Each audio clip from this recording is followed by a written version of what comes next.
Here's the trick. Stories of personal reinvention are complex, vulnerable, and keep you on your toes. And that's the story we're about to unpack today with Polina Lazorkina, founder of the Polyline Creative Travel book series. Hi, everyone, and welcome to the NONLINEAR podcast. I'm Mara Puat, your host, and I'm inviting you on a journey of imagination, inspiration, and curiosity. My guests bring along their personal stories that unfold like pages of a book in which you don't know what's next. Their nonlinear life and career journeys at some point intersect with the AI revolution, and that changes their direction. My mission? To show you the messy middle of reinvention, the parts of the journey that you don't see on social media, because I strongly believe that the magic lies in the messy middle. And I'm happy to discover that over and over again with my guests on this first season of Nonlinear. Polina, thanks for coming on the podcast, and I can't wait to dive into your story. Hi, Mara. Thanks for having me. I'm really excited. Thank you. And let me kick off by asking you a really simple question, but so important. When did you realize that you have many talents that you can just start spinning? Oh, that's a really good starting question. I have a little bit goosebumps right now. Yeah, but I think it was a really special place. So I do have a habit to celebrate my birthdays in different places. And actually, I was doing that, for the last 8 years. And usually I invite quite a lot of my friends, but this year was different comparing with others. And actually, I went with a friend of mine, the only friend, to place Burma. It's in Myanmar. And there is really specific place, super meditative. I think one of the most peaceful in this world, Bagan, where there are like 2,000 temples. And actually, I gave myself like a word that I will change my life in 1 year time. And that's where exactly I realized that I have enough experience. I have enough skills. I have enough strong personality to achieve what I want. I always manage to achieve all my dreams to come true, sometimes faster, sometimes slower. It doesn't matter. But actually, I gave myself this some kind of words and believe that in 1 year time, I will be able to do that. And actually, it's past only 6 months. Wow, that's great. But your story has so many layers and so many phases and so many chapters. Take us to the beginning. Who are you? Where are you from? What do you do? What did you do before? Let's start from the beginning. I'm all ears. Yeah, sure. So I will start that originally I'm from Riga, from Latvia. And actually, I'm from a mariner family. So, and it's not only my dad is a mariner, but my uncle and even my older brother right now as well, mariner. So, and I think from a childhood, I always had this passion, to discover, to explore our world. That's why I learned a lot of languages. I used to speak 6 languages. Right now, it's only 4. To live in 5 different countries. And actually, I always was some kind of like pushed, to be some kind of discovery of our diverse world, different cultures, habits, feelings. And actually, it pushed me to study as well architecture, because architecture is such a wide profession which combines not only technical skills but visualization, obviously history as well of the different, architectural styles and all that stuff. And I went to study in St. Petersburg in Russia. Then I got my second master's degree in Italy in design architecture. And then I got a job offer, moved to London. And that was a really pivotal point in my life, because after 1 year being architect assistant, I realized that unfortunately there is no way for me to start to be like a professional in architecture, because I didn't have British education, I didn't have British license. That's really specific profession. And actually I needed to find a way, how to survive, to live in London. It's quite expensive city. And I have decided that I will stay in the construction. And I found a way, how to move to more like processes, like manufacturing, offsite manufacturing.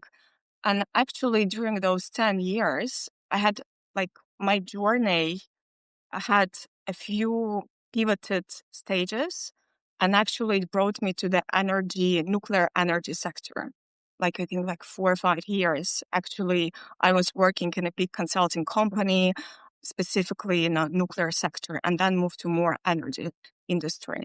But in this like way, like a long way, I think a little bit lost myself, in a way that I always was creative. I always, I don't know, like had a lot of ideas which I try to bring to my life and even bring my friends to it as well. So it's always was on the side, like traveling around the world, discover, new really interesting specific places.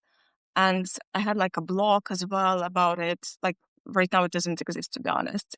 I did like a online magazine. But I think I was running a little bit in this like social rat racing. And at some point I felt that, yeah, I was lost. And actually last year, it was quite sensitive year for me because everything started to fall apart, just everything. So can you Hmm. imagine like 18 years, yeah, like 18 years of life when you're trying to achieve something and then just it's just everything like relationship, work, finance, house, like friendship, yeah, just falling apart. How can everything fall apart in a year? Did you see signs? Did you ignore signs? How is that even possible? Yeah, I was asking myself a lot this question: how come like I end up in such position? And to be honest, there were no signs, like really like red flags. I wouldn't say. I felt that in the end of 2023, I was on the top of the world, like I was building my professional career. I was working in a really good company. I had a great relationship. I told it that. So I was living in a rural wood like flat. So I don't know. It's just everything was like my lifestyle. Everything was great, just great. It's exactly what I dreamed for. And one day, exactly, just to be honest, I do remember that one day when it happened and it broke me. It's just, and after this moment, everything starts to fall apart, just one by one, one by one, one by one. And, like everyone has their challenges in life, and you try to do your best to firefighting with everything. Sometimes it works, but in my case, for 6 months, it didn't work. It just was even worse and worse and bigger. And I realized that I end up with a light depression. Unfortunately, I'm quite a positive person. I never thought that I can experience depression or what it is. And actually, when I realized that something wrong is happening with me, physically and mentally, and I just like, I did like a test, I do remember there was a blogger, nutrition, and she told about the online test, how you can evaluate, how you feel based on your conditions. And actually this test showed me that, yeah, I have a light depression. And Mhm. after that, I decided that I need to let go everything and just to go home to the safest place for me, where's my family, and just to give myself a break from everything. Yeah. I think the firefighter metaphor that you mentioned is something that so many of us feel like there's so many fires, some big fires, small fires. Some fires we create, some fires we are dealing with.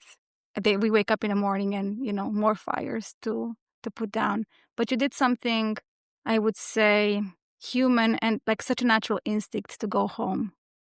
And how did that bring you to your next project that we will uncover next? Yes, so I think I always was listening to my gut feeling, and I think a lot of people in my network didn't really get how come I left London, such, a big city, megapolis. And like, it's hard to explain, like, when you feel that something's wrong, you just need some time. And giving yourself this time is really, really important. So actually, when I arrived back, to Riga, I had like another some kind of wave of depression because I'm 38 right now. At 37, I don't think that like someone can imagine that they will come back to their parents' place, parents' house, because you think that at this stage of your life, you definitely need to achieve something, you need to have like house, car, like husband, kids, whatever, that's something like social pressure we're living in.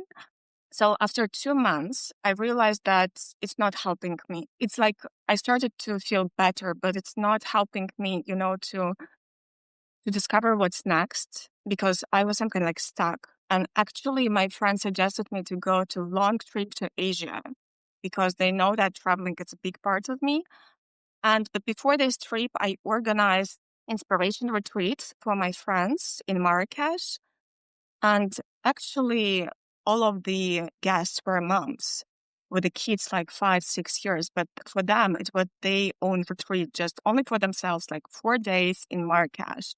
And I was managing that.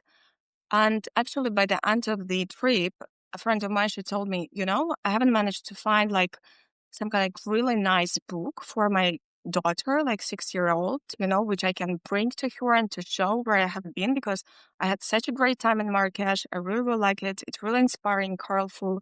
And I couldn't find something like modern and vibrant and, learning, like some kind of edutainment, like educational and plus entertainment. And she told me, just think about it. And like, okay. So this idea, actually, I went to Nepal.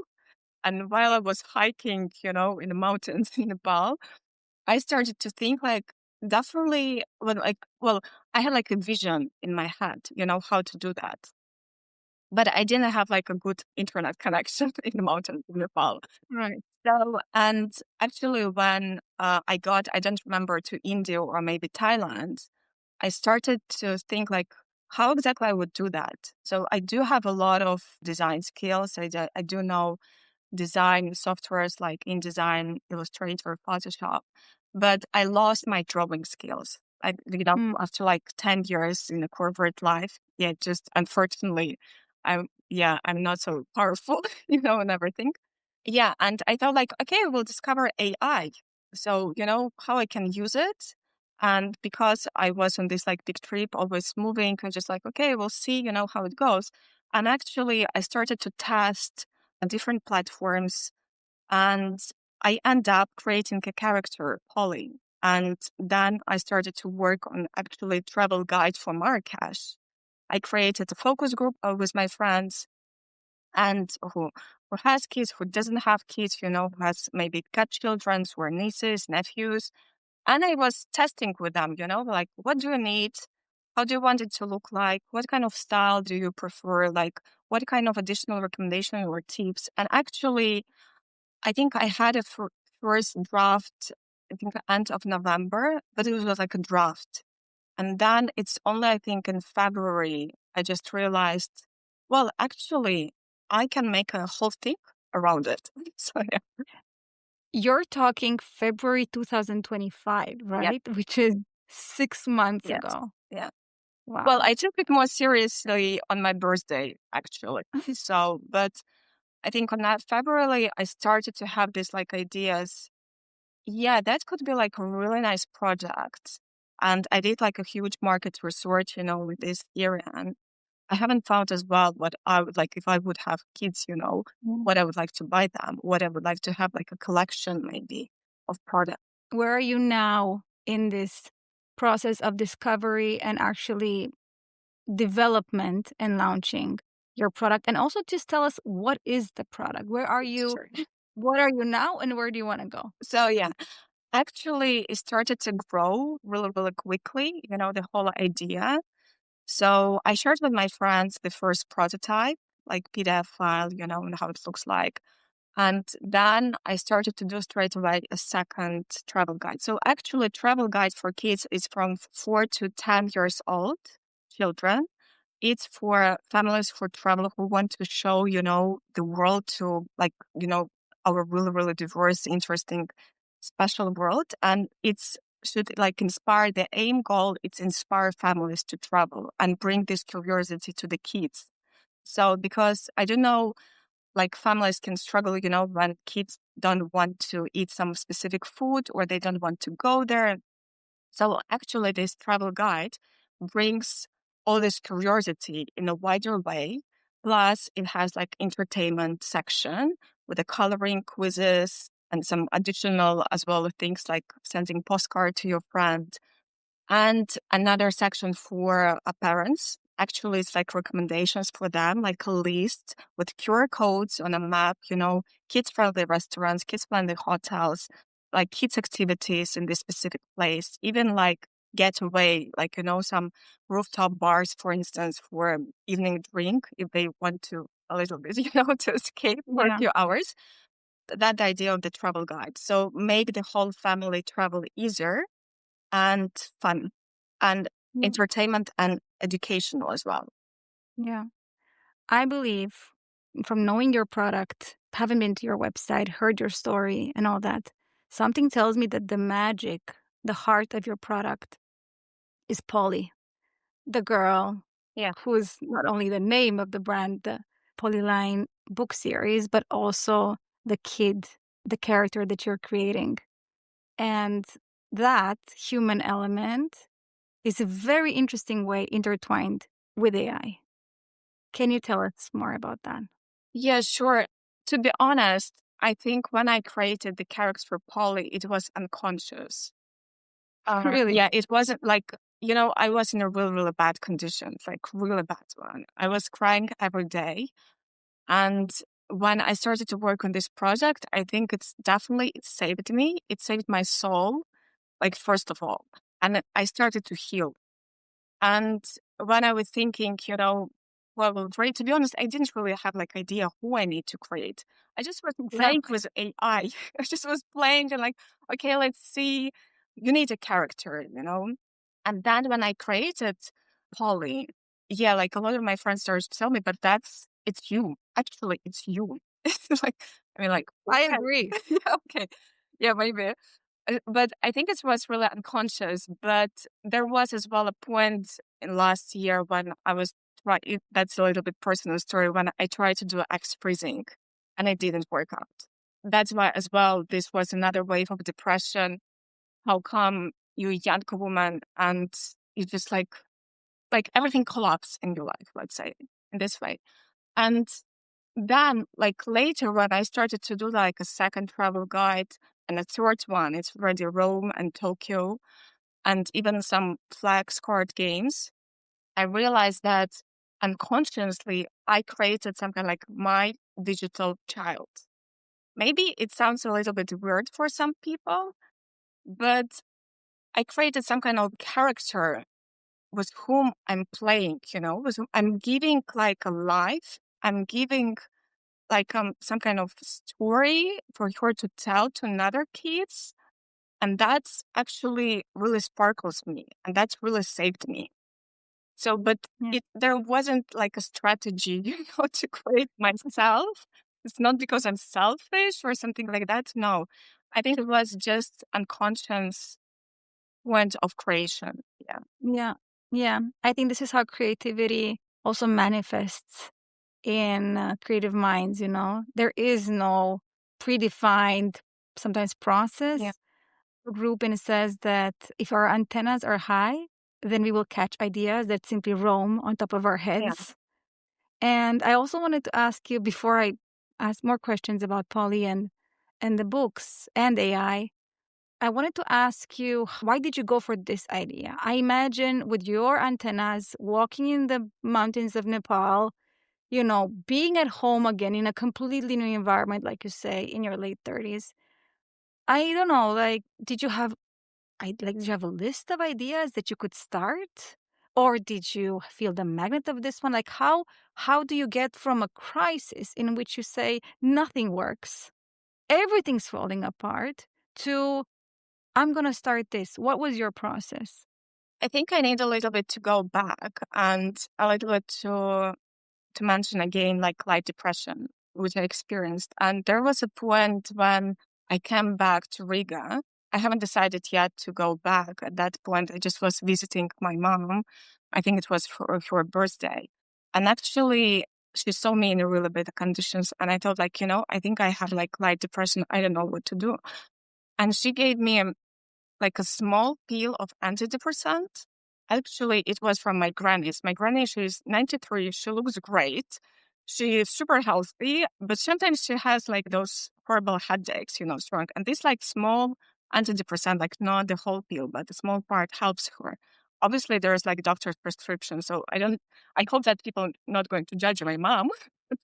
And actually, she gave me like a really small, tiny piece of antidepressant. And it helped me for 2 days. It let go all these horrible feelings in 2 days. I was a normal person. And that was pivoted moment when I realized I don't want to be dependent on pills. I know, of course, there are like you know, more tough cases for other people, who experience depression. And obviously it needs to be discussed with a doctor, what to do. But in my case, it's only my personal story. I realized I was terrified and I was scared at point that that's what can do like a tiny, tiny piece, like 1/6 or 1/8, of a pill. And I thought like I need to find a way in a natural way, how to get back to myself, how to back to the energy I had, how to get back to the lifestyle, to like who I am actually. And when I was walking in Nepal, yes, so I realized like always helped me creativity, always. When I start something to create, it doesn't matter what. So it always pushed me, to go to another level of myself. And this like motivation of this project creates something new which doesn't exist, that really pushed me. And I think thanks to that, thanks a lot to my friends who gave me this idea, like I managed to go through it, and survive and finally get back to better version of myself.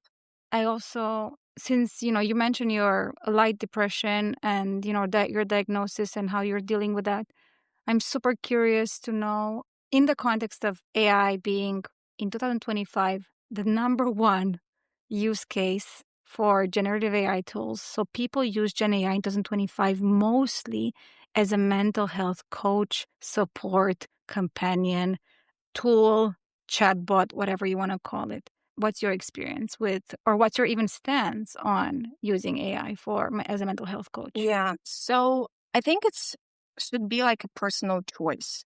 For me, I decided that I'm not going to use it, for my mental health, because I realized that I want keep, the core human values in myself. And I want to use like new technologies only like additional tools to achieve my goals, or maybe to produce a better work or make it more efficient, But I do know with people who use it, like, mental coach or a therapist. I highly respect it, but it's not my case. I really love, natural connection with the people, networking. I want to remember my granny. Like, I want to remember conversations with her, like some moments she shared with me about her life. Yeah. I do remember, feeling of something.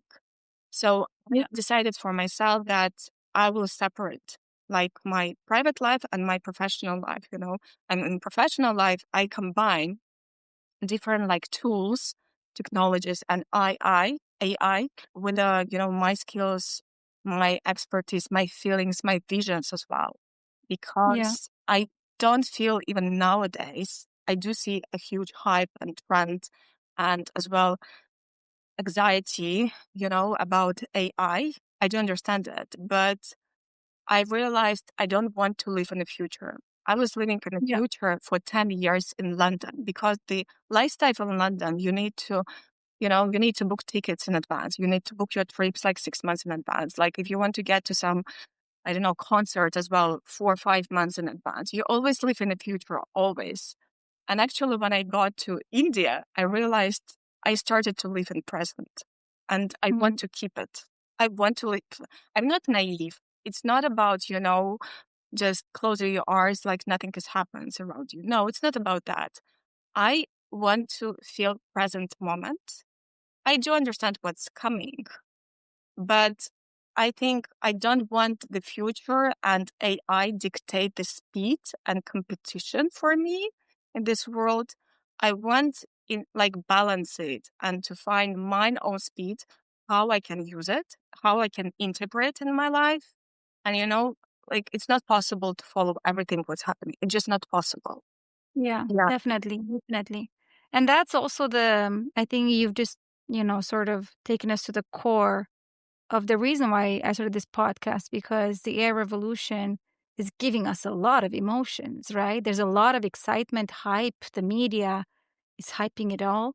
But there's a lot of emotions like frustration. I'm not good enough anymore. Despair. This is too complicated for me. Feeling completely left out, right? But somehow, as a species, we do learn, we adapt, we integrate, like you say. So I wanted to ask you, you're an architect. Of course, you have design skills and you're a creative person. But today, you're actually running your own business with an AI generated character of a travel story series of books. So, my question is, how do you get from, I'm a consultant to working with AI? Where did you learn this? Is it, can you recommend some, I don't know, whether it's courses, institutions, practices, anything that has worked for you? I'm really curious to find out. Yeah, sure. I definitely can give some recommendation, but not courses. Like everything what I did, it was like self-learning. So Okay. yeah, I gave myself time just in a 2 weeks time to figure out, what kind of tools, AI tools there are in the market which I can use. And Can you give us some examples? yeah, like actually, yeah, like Mid Journey. So I was looking, to generate pictures, images. And obviously, there's like already some kind of really famous and popular like Midjourney, Kriya, some additional one I don't remember right now. But so I created like a list of them, and then I start to test them because I thought that might be the first tool which I need to discover. And Okay. actually, I more liked Open Art AI. I really love it. And that's exactly where I managed to create the main character. It was my main character, to be honest, was created in 2 different platforms. So Okay. it was created in Korea first, and then I generated in a better way in Open Art AI. So, and only from testing, you will be able to understand, what exactly you need. And if you give yourself time, like a week time or 2 weeks time, because I do realize people are working full-time job and it's not easy. It like you can put like 1 hour for each platform, a platform, and to test how it works for you.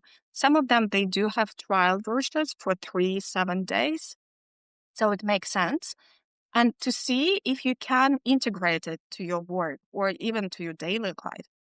After Mm. that, like during my journey as well, I started to do list of videos, animations, marketing strategies, but it's a huge list. So I'm following and listening a lot of podcasts, everything related to AI, and I'm always making a note. But to be honest, it's not possible to test all of that. It's not possible. It's after, November when I started to work on that, it's almost a year past. It was a huge development. And I realized for myself that, okay, I need to pick one tool for different tasks on my project. And that's all. And develop Right. my skills in that. That's all. So far, I keep using Open Art AI because I do like functionality. I do like simplicity. And for me, it was straightforward to understand how does it works. And but I keep, looking at the market, what's up there, what's because there are a lot of things. But Yeah. physically, it's not possible to follow all of them, to test all of them. Moving one level, higher, or the next level of your reinvention is not only what you're doing creatively as a creator and as a designer of a character and all that, but you're also a first time entrepreneur, right? Yeah. And this is also something that you can't outsource to AI. Yeah. But I'm pretty sure AI does help you in some way. So I wanted to ask you, how does that work? Being a first-time entrepreneur in the middle of the AI revolution, how do you make use of this? Because you are not only a first-time entrepreneur, but you're also the founder, the designer. You wear so many hats, and the marketing person, like you just said, yeah, in your new venture. So how did it work? Where do you integrate AI? So, yeah, that's a really good question because I'm really trying to find a balance. And when I mentioned, at the beginning of our conversation that when I was in Bagan, I have decided to change my life in 1 year time. I hope it's possible. Still, I'm getting there. I still have 6 months. I think at that point, I didn't realize, how it can be tough, to go into this entrepreneurial path and journey. But I do have really strong motivation, really strong one. And I decided, okay, let's break down, tasks in different groups. So I think here exactly comes consulting skills, which obviously helps me a lot, working with amazing people with amazing, knowledge, expertise, knowing different methodologies, structuring. So, and here I started to structure. So I created prototype. I printed it in Vietnam and Okay. actually I shipped it to Latvia. And that was first stage, just to create the product, which people may like or may not like. Second stage was get the feedback. Obviously, start a little bit to discuss with your with people who bought this product. How do you find it? Like any pros cons, what improvements, and get this feedback. It took me like another 2.5 months, to collect this feedback. I went to the bookstores. I went to the National Library in Riga. So I presented the product. I wrote to a lot of book agents, a lot, I think like 40 or 50 book agents. But unfortunately, I do understand why they're not replying because I'm using AI generation, of images and some text as well. Even my product's still 50-50. It's not 100% AI generation. It's not. So, and there's rejections or they don't reply, obviously, because they try to protect, human rights, like writing illustrations, which I highly respect. But when I realized that I won't be able, or it's harder for me to find a publisher or a book agent. So the case is to go to the self-publishing. So, and at the same time, collecting feedback, I was looking for printing companies in Europe, trying to understand the cost of the print, taxes, shipment, all that stuff. And I started to work as well on a landing page. And like my next stage is actually marketing. It's just to talk about the product. When I have it already, I have the feedback. I do know what needs to be improved. I do have big demand, from people who would like to buy them. I need to to create this community around my project. And the next idea to bring it to the fundraising in Kickstarter. So actually where people will be able, to donate and get the product. So it could be like one travel guide, 3 travel guides, some additional, games or plays for kids, activity books. So right now that's my strategy by the end of the year. And based on that, I will discover what's next. So, because I think it's important as well to reflect on the outcomes of each stage, give yourself time because it's not possible to do everything in one go. And for each stage, I'm trying to find efficient way, how to do that. And regarding marketing, so I'm learning a lot, how, make faster, more efficient, like posts in LinkedIn. I'm going to as well to write in the LinkedIn about my journey, Instagram, Facebook, and there are a lot of tools, which can help, but it takes time to learn. It's not so simple, it's so easy as people think. It takes time. That's why I always put 2-3 months for each task. Definitely. I mean, honestly, I don't know anyone who would, you know, downplay or underestimate the importance of realizing that first our entrepreneurship and entrepreneurship generally is, not for the faint-hearted. You really have to learn on the go, adapt. And just like you said, especially in the age of AI, 1 year makes all the difference. Like we are in a different world when it comes to what the tools that exist, their functionalities, their integrations, which is very important, so to say. And you mentioned something that I think really is worth exploring a bit more, which is the intersection of the creative industry and AI. We talked about it when we met in more detail. My question would be, you already are getting, I'm sure, a lot of feedback about your product that this helps you to develop a even better products, etc.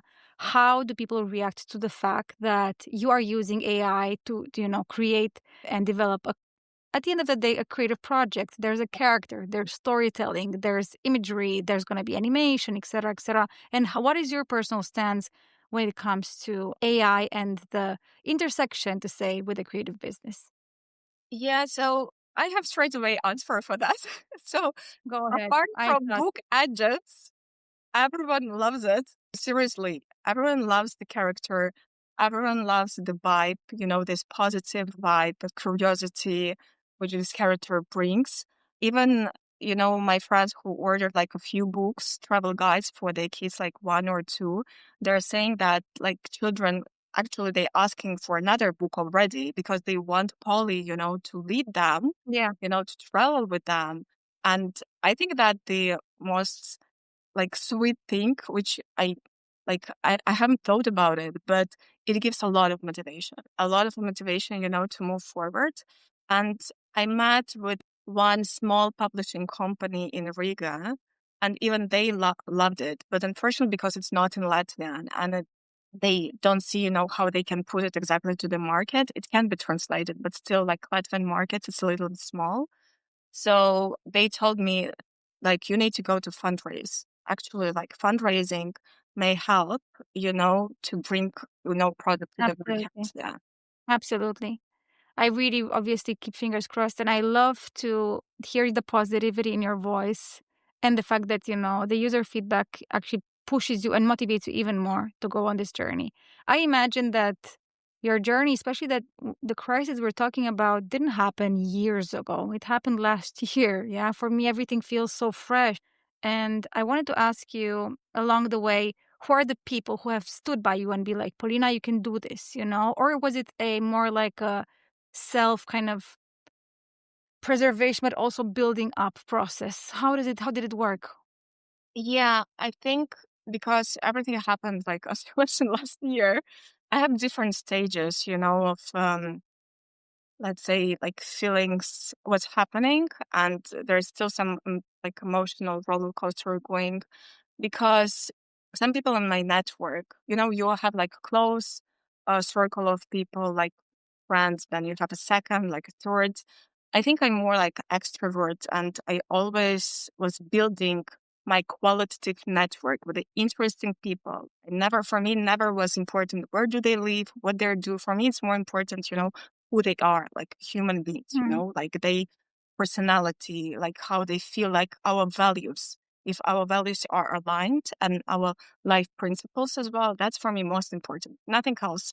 And I experienced that the last year. I think not everyone supported me and understood how come, I decided to leave London and what I'm going to do next. And a few comments like, Riga, it's such like a small city. What you're going to do there?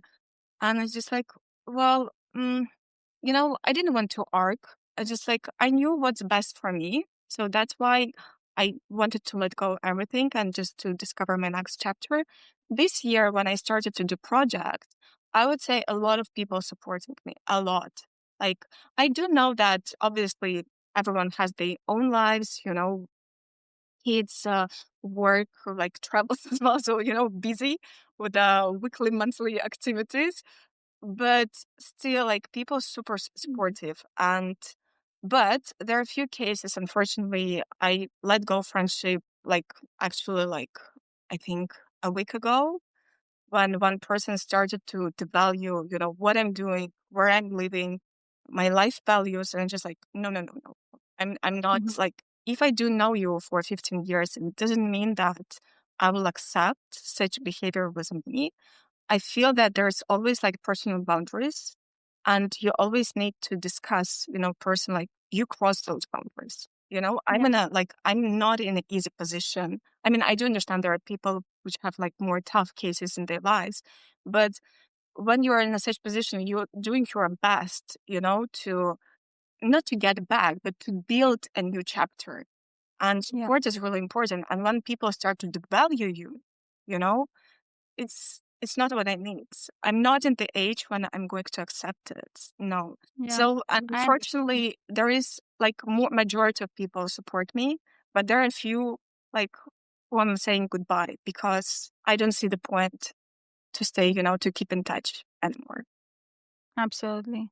This is a process, and because everything is so fresh, and I really, really, I see you in this creative phase in which you have fantastic openings with your product that you launch prototypes. You already have 3 products, but this is a series. This can grow into, like you said, movies, something else. At the same time, so you're doing this business development. At the same time, you're doing healing. So my question is, how can you function on 2 sort of different speed models at the same time? As an entrepreneur, speed is important, not to miss opportunity. Like you said, fundraising, do the follow-ups, be at the right events, talk to people, sound like a serious investment opportunity. And at the same time, healing. We all know, the ones who've been through crises, healing takes time, and time with a capital T, which means, like, don't push it, don't set expectations. There are no phases that you can plan to healing. How can a person, you know, function in these 2 kind of speed modes at the same time? So I think I'm here coming back to my trip in Asia because one of the main points was to survive, and to heal. And I think being in such countries like Nepal, India, it really helped me to get deeper, to the understanding and feeling of the meditation and, how it's important to take care of our mental health, physical health. I think, I went to yoga like a lot of times and different types of yoga in Europe, but like only in Nepal, I got how exactly it needs to be done. So but like Amazing. exactly, and how you need to meditate. I understood finally, going through this stage of learning and like healing as well. And I realized like, okay, if I'm going to this like entrepreneur journey, I need to balance because unfortunately I did had like a few burnouts, really, really bad ones, like working and studying a lot. So obviously there was a huge impact. And I realized I need to find even better balance. So when I was in Asia, I told myself, okay, let's test again. Let's test what's going to work for you, only for you. And I decided, okay, I will try to take a break in the middle of the week. So because when you entrepreneur, you're working something, you're working 24/7, actually. Like there is no another way. If you want to develop, and to bring something new to the world, it's 24/7 and your mind is working 24/7. And it's not only about the physical activity, it's about the mental activity, how active it is, and just to give the breaks. So I started to test different, days like Tuesdays, Wednesday, Thursdays. And actually for me, it's worked better when on Wednesday, I gave myself like a break. So 2 days I'm working full time, even more. Then on Wednesday, I'm not doing anything. So it's not about not doing anything, but I'm just like walking, like sports, something like that. And then another 2 days, Thursday, Friday, working. Saturday, again, break. And Sunday, I'm already willing, to start to work. And what I realized that on Wednesdays, after giving myself a break, in the middle of the day, ideas started to pop up in my head. Just ideas, visions, something extraordinary. And by all that way, I was doing as well morning meditations for 15 minutes. For me, I was struggling to do for 5 minutes. And then after Nepal, I was doing like 15 minutes. Like that's great. And this balance works best for me. And especially I love when on Wednesday and Saturdays, I got these new ideas like fresh. It feels like you finally have a fresh mind, which can think. But Yeah. when I got back to Europe, especially last month, August, it was so hectic. It was really, really hectic. And unfortunately, I'm going to be honest. I didn't manage to balance it. I didn't. A lot of meetings, friends coming, to visit families, catch ups, like family stuff. And again, I gave myself word from September. I'm starting again. Yeah. I'm going to be back because I know how the value of it, and I know the impact, the positive impact. I think you've just given us a really doable test with the Wednesdays and with the Saturdays, because not everybody is going to go to Nepal to experience that unique yoga. I haven't been. I would love to go. I really resonate with you on this one. It's the rest time, the time when you rest, when ideas and visions, like you say, come to me too. I resonate so very much. Polina, I think at the end of the podcast, I want to take us back to something that you told me that really resonated with me. And also, I think it's something that, is worth printing out on a piece of paper and putting it in front of your face most of the time or something like that. You said, I don't want fear to block my mind.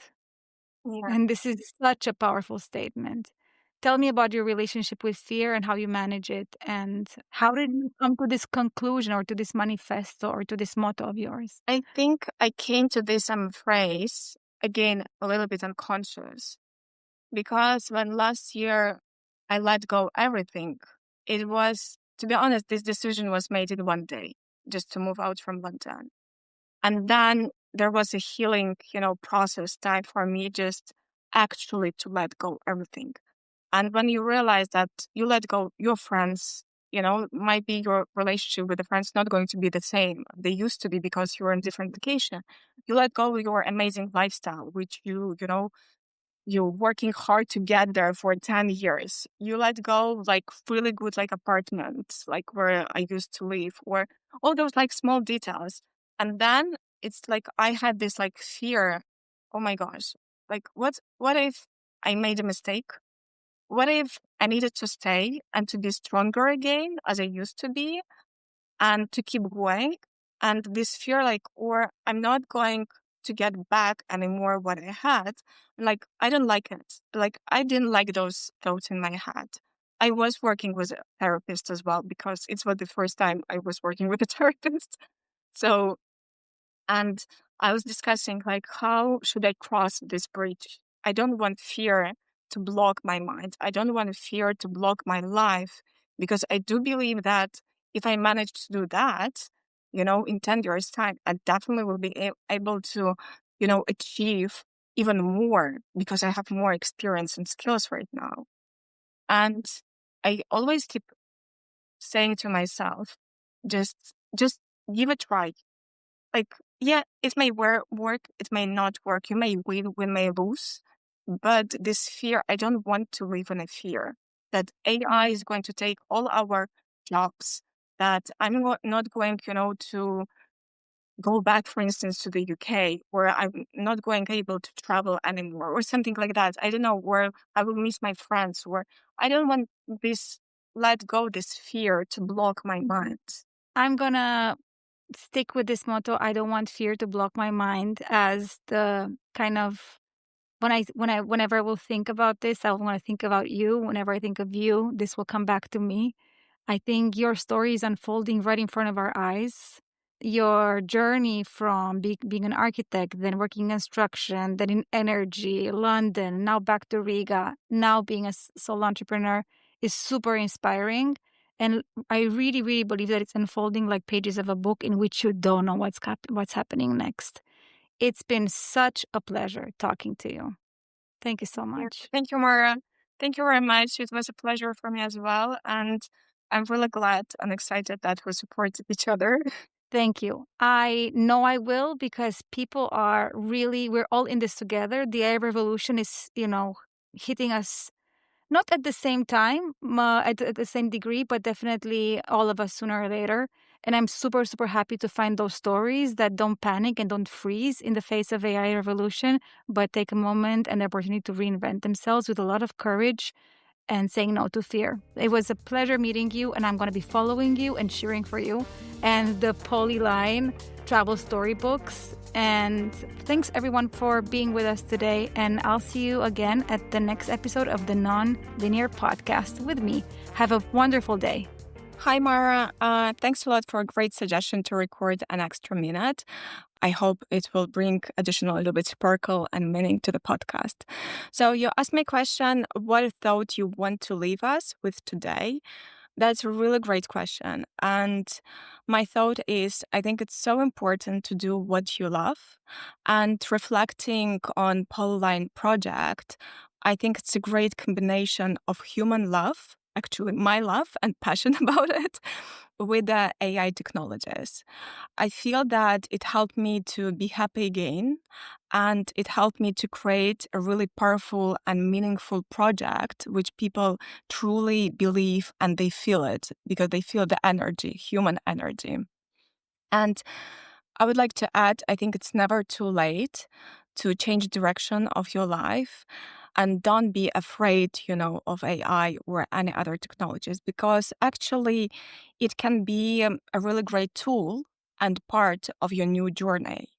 So, and if you want to find out more about Polyline journey and how I'm building Polyline Travel Universe for kids, please follow Polyline Travel with Kids on Instagram, Facebook, and LinkedIn. Have a great day.